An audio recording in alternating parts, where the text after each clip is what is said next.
What's up mga idol? Kay Soto nagsalita na, galit daw kay Coach Tim.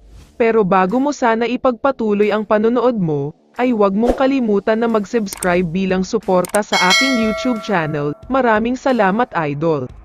Pinaghalong panghihinayang at lungkot, yan ang nararamdaman ngayon ng ating mga kababayan, matapos matalo ang ating national team kontra sa powerhouse Brazil. Nagtapos nga ang laban sa score na 71-60.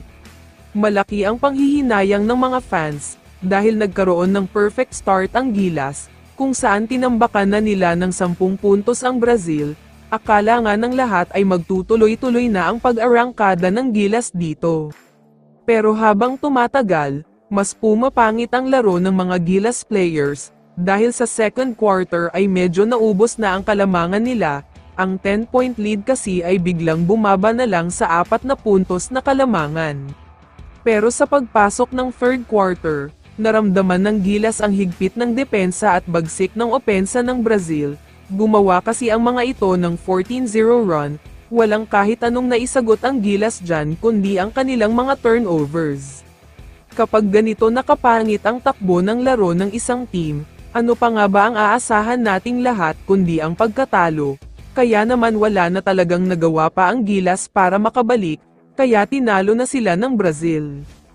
Pero kung tutuusin, napakalaki sana talaga ang chance ng Gilas na manalo sa laban na ito, lalo na kung nakapaglaro si Kai Sotto, dahil kung napansin nyo ay napakaraming offensive rebound ng Brazil kontra sa bigs ng Gilas. Sobrang nakakapanghinayang talaga dahil bago ang laban na ito, naglabas pa ng announcement ang iba't ibang mga legit na source, at sinasabi nga nila na maglalaro si Kai Sotto, kaya mataas ang expectations ng mga fans. Pero sa mismong game, sobrang nakakapagtaka dahil hindi siya kasama sa starting 5, ang mas masaklap pa ay hindi ipinasok, kaya napapatanong ang mga fans kung ano nga ba ang dahilan kung bakit hindi siya pinaglaro. Ayon naman sa mga kumakalat na post sa social media, gusto daw talagang maglaro ni Kai Sotto kontra Brazil, dahil gusto daw niyang matulungan ang mga kakampi niya. Ready to play nga siya pero si Coach Tim daw ang may ayaw siya maglaro.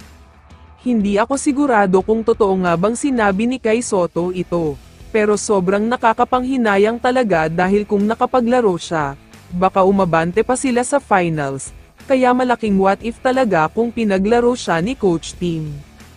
Kaya naman kung ikaw ang tatanungin idol, ano ang masasabi mo sa balitang ito? I-comment mo naman ang sagot mo sa tanong na ito. So dito na nagtatapos ang video na ito. Maraming salamat sa pagsuporta at panonood mga idol. Ingat at bye-bye.